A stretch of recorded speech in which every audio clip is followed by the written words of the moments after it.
bit later. For now, we start game one off in our first best of series. As jumping right into another Fearless. Let's just see, already Yone's gone. Vi's gone as well. Jungle Panther not going to be allowed here to someone like Tarzan. A lot of respect given to the top side of HLE. You know, we saw that Yone ban so often during the LCK season. The Vi ban as well. Peanut did so much work with that pick during first stand.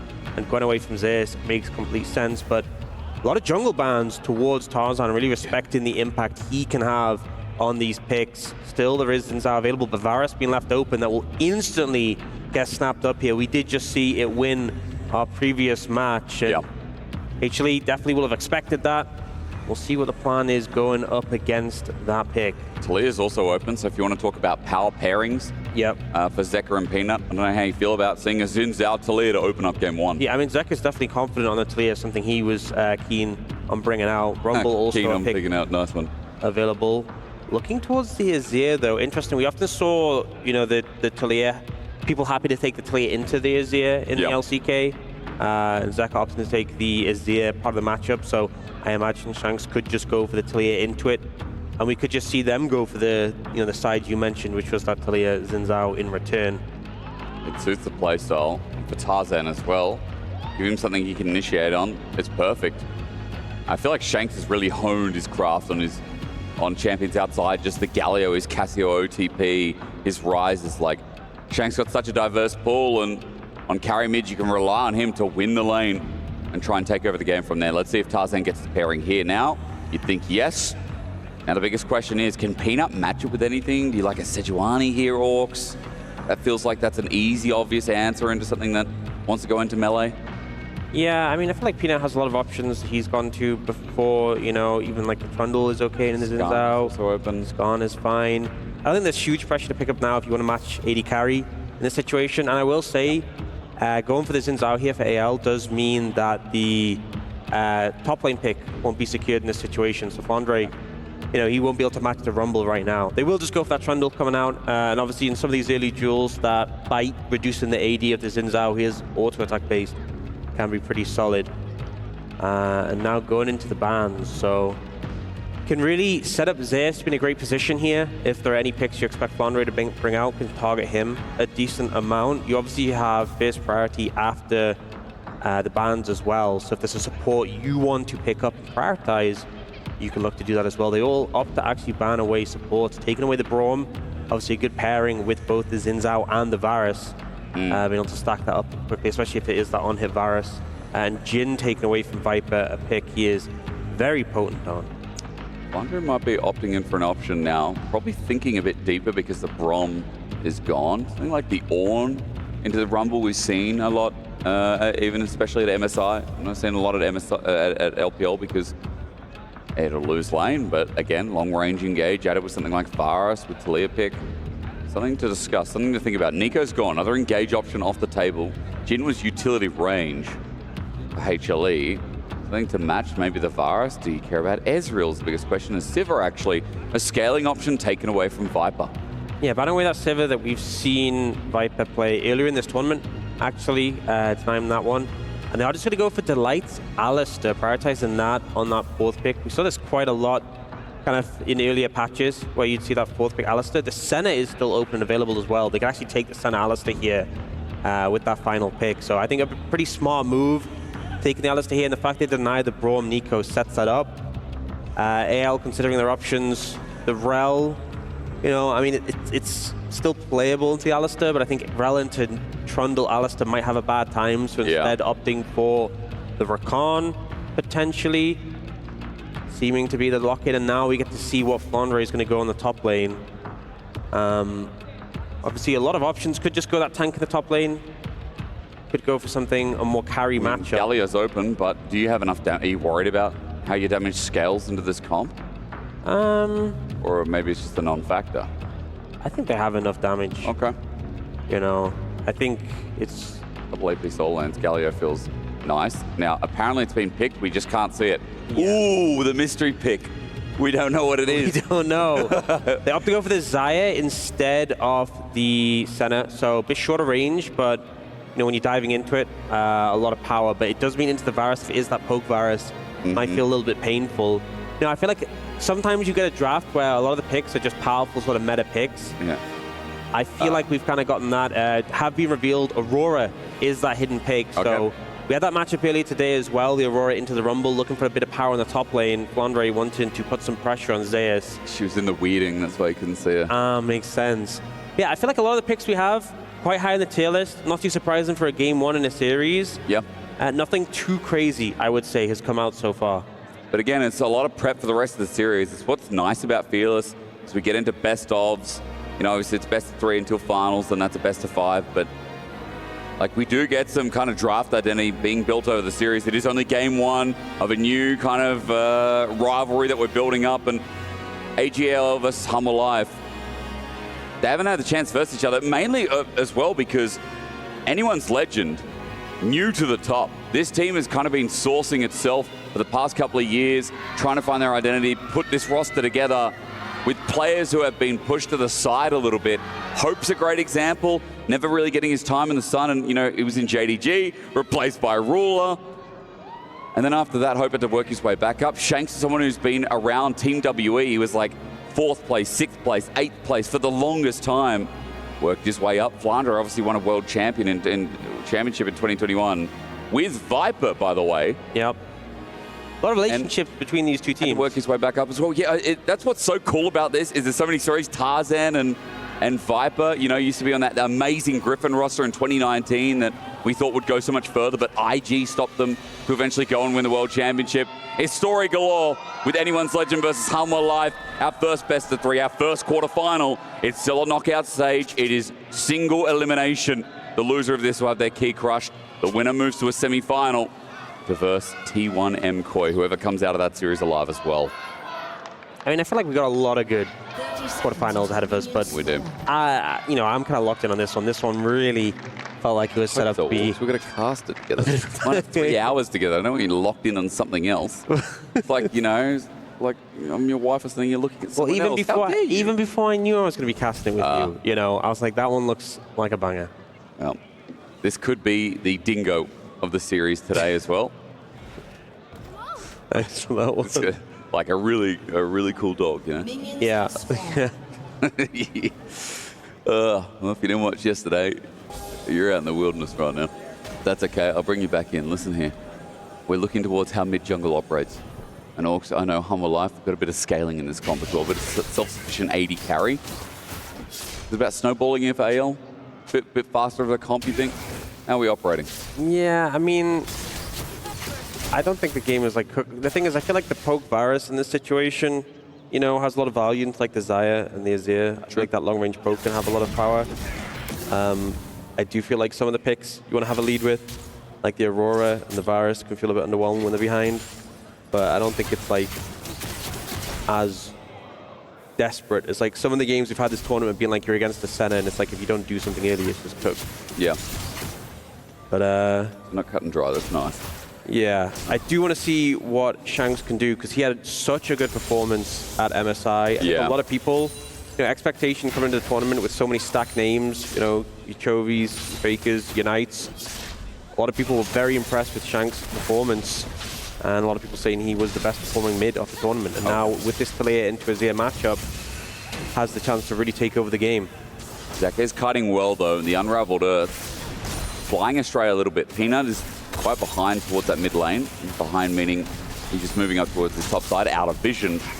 Shanks doesn't have a deep ward here towards Raptors, so jungler's just going to be shipped in the night. And defensive ward's actually set up from Humble Life to make sure that this Sin isn't getting in and trying to clear Peanut's camp before him. Yeah, and this is one of the concerns, is that you end up in a situation where, you know, the poke virus bot lane with Rakan and Alistair, Talia mid, Aurora into Rumble. A lot of priority across the board for AGAL right now. Nothing that Tarzan is really able to make use of it yet, but put you in an uncomfortable position if you're dealing with pushing lanes on the opposite side across the board. Oh yes. Now quick spoon feed for everyone out there if you're wondering why AGAL. Now all gamers, you know, currently got onto the team just as we started EWC. So instead of Anyone's Legend, as you would have been used to, or OWL, as the people who knew them thought they were cool, it's now changed to AGAL. and a new logo by the looks of it as well, which is kind of cool. It's like a shield, but I hope we don't lose the panda forever. Well, they had the pandas when they came on stage. They had the little plush pandas. I saw that, yeah, but here the logo is different, so I hope, again... The logo also has a little panda on it, if you look closely. Hang on. I don't think you can see it from here, but it does. Trust me on this. Okay, trust orcs, guys. Actually, no one trusts you. Why would anyone trust you? Everyone's leaning in right now. Everyone's like, hang on, I can't see it. Did you just punk us? Is it actually? I just looked at it. I can't see it. It doesn't, does it?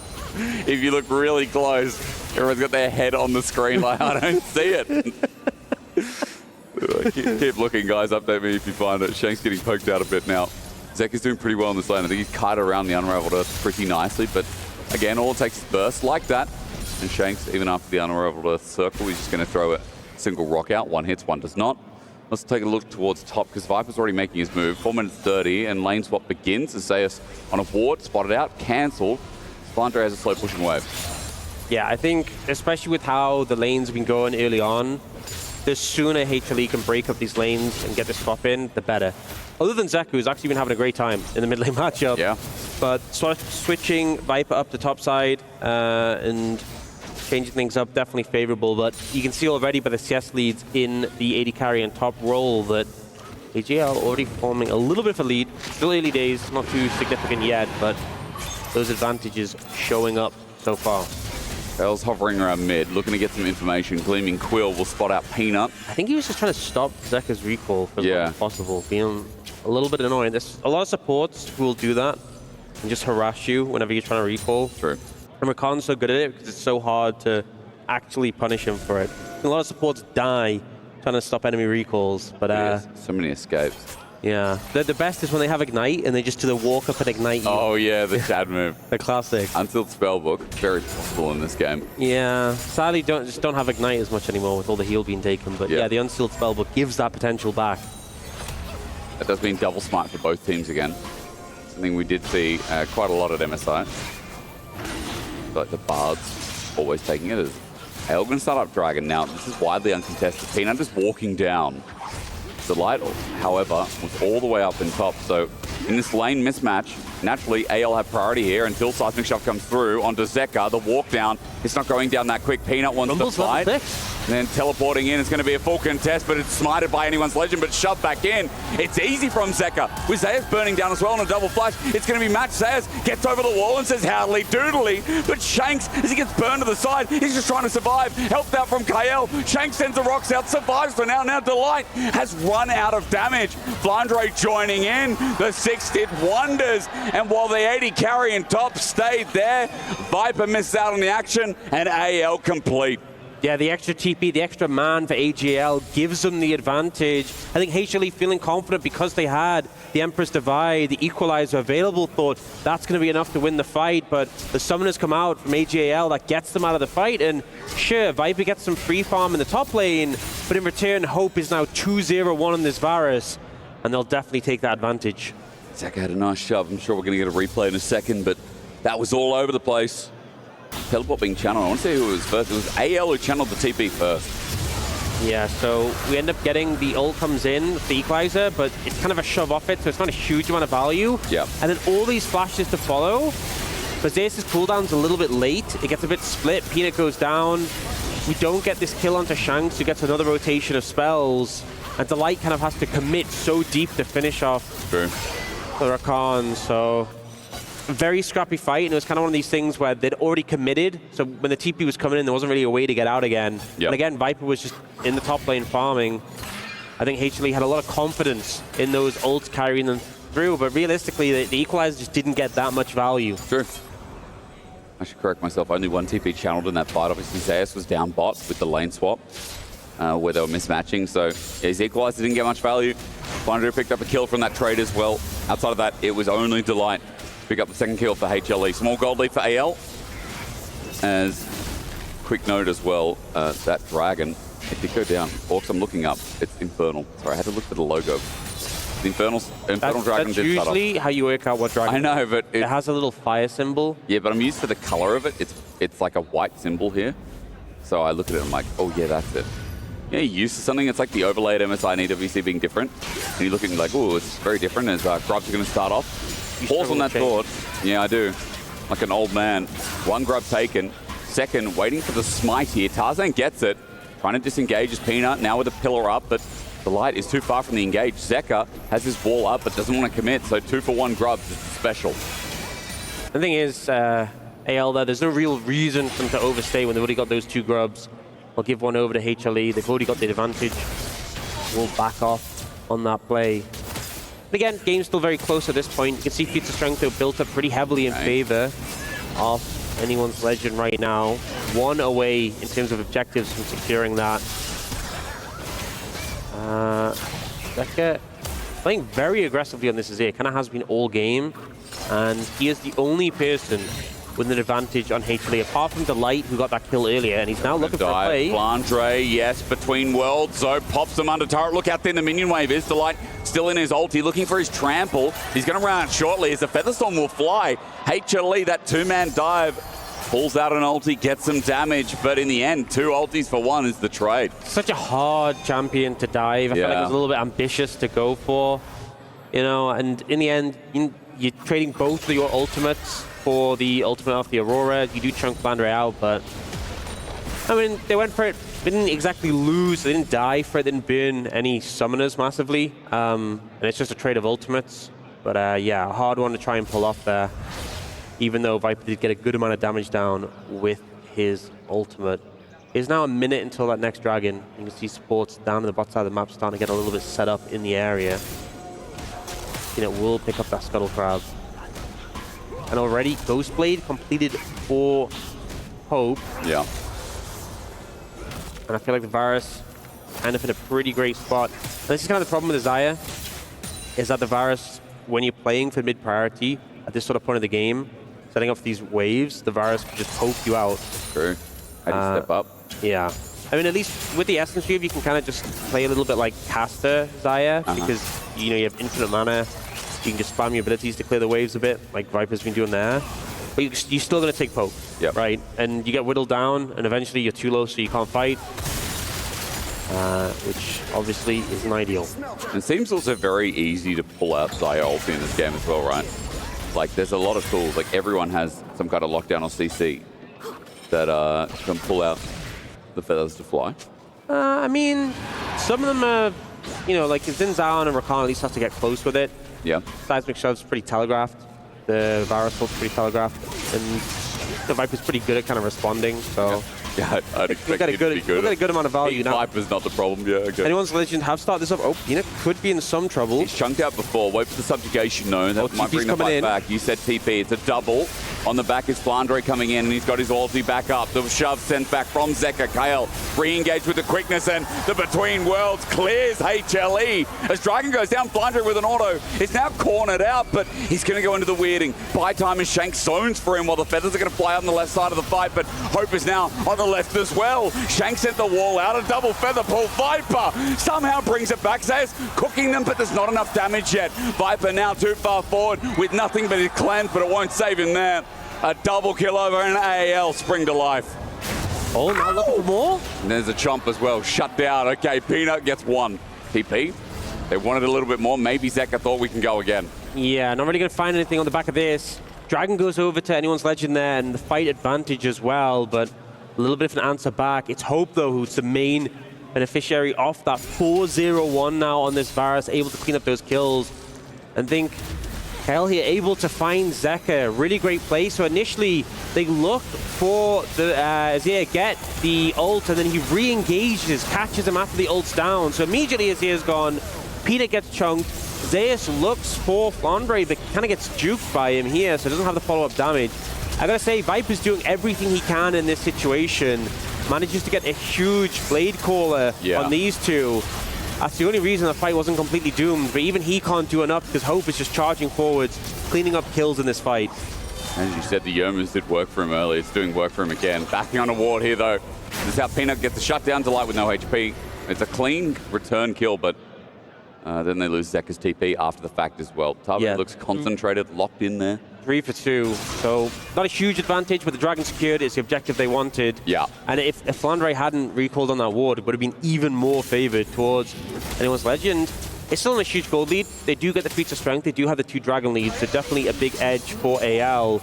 But I think the main thing is not so much, because again, it's not a big team gold lead, but it's where the gold is. It's Hope having a 1,500 gold lead over Viper. It's the fact that... Fuzzy Shove, as well as Weaver's Wall. Both are now out. Or rather, it's the Emperor's Divide, excuse me. Shanks is half HP, but he's just going to disengage. That was... Oh, you missed a cannon. That was a pure solo play. Good one. Okay, Shove. But yeah, that's just it. Zeka has no one nearby. Is coming down. Maybe Kyle was looking to help out. Quickness going to be burned out. And there you go. A couple of ultis down now across the board. And Herald's up in 1 minute. I feel like both these teams just being so aggressive. You know, Zeka just trying to force onto Shanks with no backup, no other players. Normally you see a play like that, you know, we pan down to it. I'm immediately looking at the map. Who's there? No one was there. He just wanted to see if he could find something. And then Delight forcing the ult from his lane opponent with some backup from Viper. Just both teams trying to see if they can get any advantage. So Zeka's really good at finding roads. He's telling me he builds them, he creates them, he crafts them. You know, Shanks is not bad at finding roads either. The difference is he can't do it on his ear. He's looking at me blankly. Orc. Been building roads. Been looking at who builds roads in League of Legends these days. I mean, they can build walls. I'm not asking about a wall, I'm asking about roads, don't worry. You've lost me. Yeah, I know. Don't worry, mate. I was told by Atlas that I need to be a lot stricter with you today. Yeah? Apparently, I let you walk a bit yesterday. Yeah, getting a little bit off rails. Well, no, yesterday the off rails wasn't the point, but, you know, I think you were mean to me. I think that's what he said. And that was the problem. Yeah, I do that. Specifically to you. And today, I'm going to get you to study bloody roads, mate, because I tell you what, I'm seeing Zeka in this game, I'm seeing one item, and I'm thinking maybe he can build. Hail just use quickness. That's going to be up and available, though. Short cooldown is a 15.5-minute mark. That Herald's up. Dragon's up in 110, so this time is going to correspond. Third Dragon for AL, something that HLE probably have to contest for, because it is a Mountain Soul coming up, and extra bonus stats to stop some of the all-in from HLE. It's quite nice for AL to play through game 1. Yep. And I think, especially a Mountain Soul in a game like this, you're already struggling to deal with this virus. That extra level of safety would make such a big difference. Herald being started. Exhaust down. That's unsealed spellbook. Yeah. But nothing to swap through for KL yet, so he has no flash. Herald's pulled out maximum. Eye exposed. Zeus is coming in. Hope wants to zone this. He gets Chains of Corruption down. It's a beautiful stun.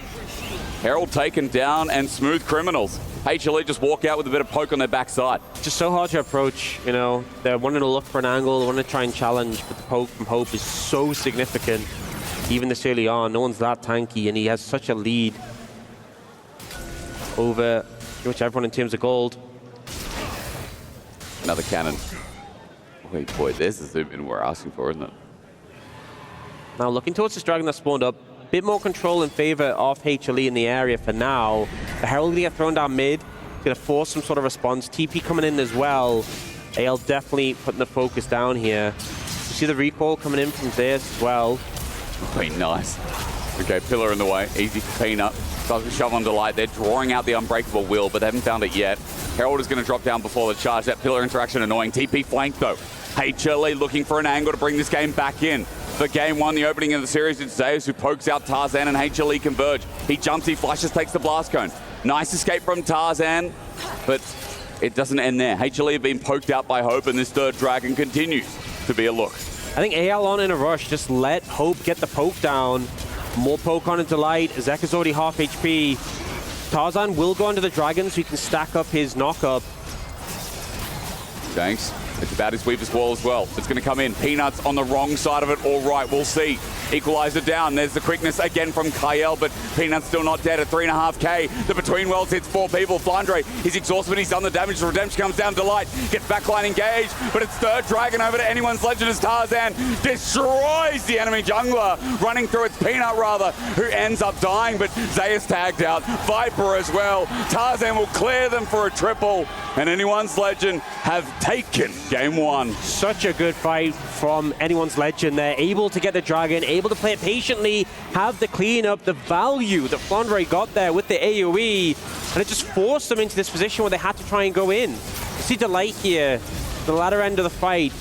So firstly, we get the Weaver's Wall comes in, Peanut's trapped in there, he ends up having to ult just to survive. The Equalizer doesn't get much value, just kind of cuts them off. And eventually Delight goes for this play onto the Varus, and Zeus is there to try and clean up, but the peel comes in immediately. You know, Viper's getting a lot of damage down, the shuffle is okay, but they're not able to finish off these targets. And they're just so slippery, and Tarzan getting the Wind Become Lightning onto Viper, shutting him down, cleaning up the fight. Just some excellent team fighting from the LPL's #1 seed. Top laners alike as well. Now, I did say, it feels like AL taking game 1. It's not happened yet, but 4K gold lead. A major fight, first major fight of the game, really. And with that gold lead also comes Solve Point, 3 minutes 45. Artican's up in 55 seconds, and I see a 2-item Varus. I see a 2-item Talia just about as well, and I'm alive. Again, this is what AL are so good at doing, is forcing their opponent into these fights. They're very good at 5v5s, at trying to hand stiff, and Life have hands. It feels like the setup in this game for AL. I think just the Varus score is causing so many issues. So much easier to execute, hey? He just keeps poking them down. Just keeps poking, and it puts a timer on your setup where like you have to start the fight sooner rather than later. It makes you desperate. And then when you finally force the engage, everyone's already lower. And you have so many tools that just cause issues, like the Unraveled Earth comes out, the ultimate from the Aurora comes out as well, just so much AoE damage. And then the cleanup is just there. And HLE really struggling, finding their way in this one. And the thing is, there's now just there isn't that pressure. There's Arakan coming up in a couple of seconds. It's on the boss side of the map as well. There's Dragon up in 3 minutes. AL can just maintain control of bot side. They're in no rush though. They don't need to start Arakan. If they get a window, sure they should. But if they maintain control there, then in 2.5 minutes when Dragon's up, they can just take the soul. If ever there's a point where HLE overstep or someone takes too much poke, that's a signal to start up the objective. Oh, they're just going to desperation start it. You are a little bit tilted from this one, Orcs. It's 4 on Arakan. You know what? You're worried. It's a best of 3. The game's looking dire. Just send it, you know? Do I think this is going to work? Probably not, but why not? Teleport's going to be committed. It's double TP again. We're 5v5ing. Flandre from bot, Zeka from the top of it. At 7k, you need the auto attack from the Azir. The Weaver's Wall, though, zones him off. At 6.5, it's still going down, but HLE are pulling off as Delight pulls the Unbreakable Will. Seismic Shove, the cow is in as Equalizer down, does a little bit. Shanks gets poked, Kale gets poked, but in. Zeka gets destroyed again. Flandre, his ulti have been superb. Even the Arakan is taken by a Rakan. Anyone sledging got one more chase in him. Onto Viper. Tarzan says, hello, old friend. Wind becomes lightning, and Viper becomes dead. Yeah, and that might be the nail in the coffin. AL, very patient. You know, the shred from the Arakan comes in, the poke is there, and they just execute so cleanly. The smite actually came in from Kael there, able to get the Arakan buff for himself. Sealed Spellbook, baby. Unsealed Spellbook, yeah. And, you know, this is one of these plays where, look, the game was pretty doomed. Yeah. HLE were like, let's just flip Arakan. If we get it, we might have some hope. If we don't, did we really change the outcome? Probably not. And I feel like their minds right now looking towards TP? Looking towards a TP. Actually, I was going to say game 2, but apparently not. Not yet.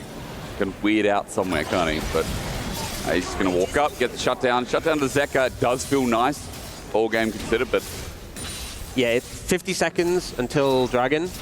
I don't think that shutdown's really going to change things drastically right now. Yeah. We'll see the replay.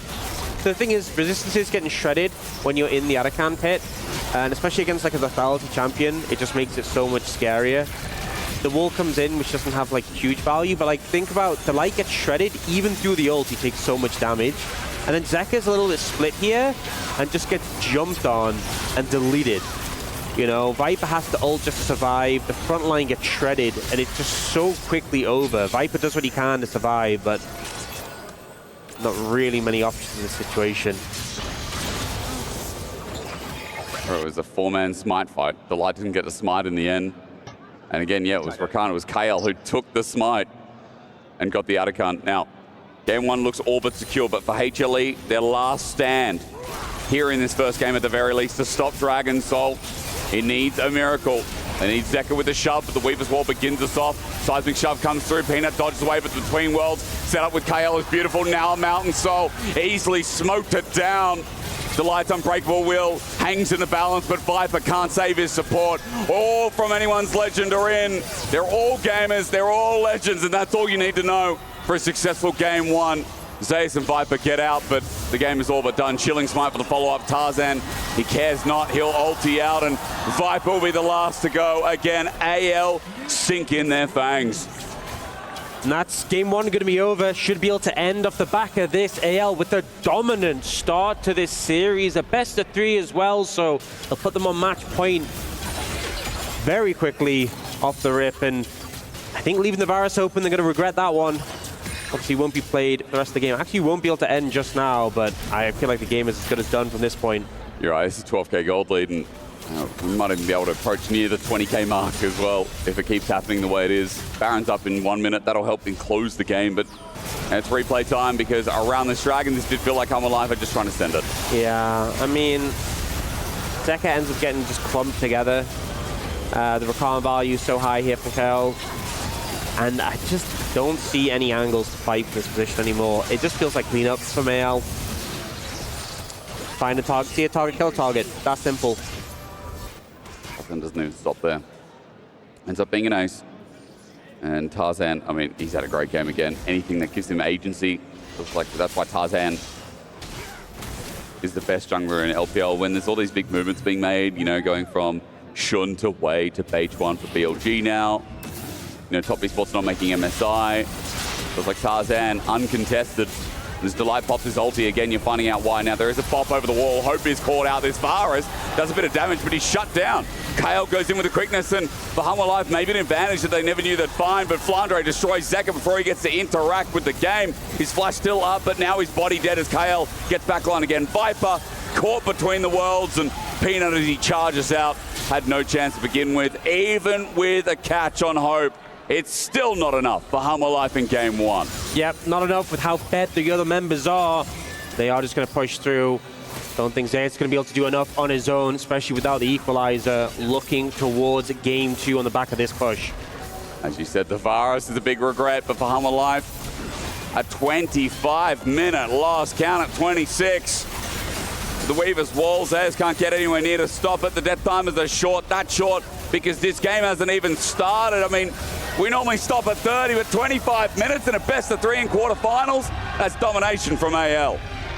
Completely, you know, it felt like there wasn't really a point in the game where HLE were in control. The early skirmishes went in favor of AL, and they just never gave over from when they had control. I think there were some decisions, you know, it wasn't all about just leaving the Varus open. There were some decisions, they opted for that fight, a skirmish around Dragon, where they didn't have the numbers advantage. They put a lot of faith into the ult power from the Empress Divide, from the equalizer. It backfired, and it just felt like once they lost that grasp on the game, they just never were able to regain it.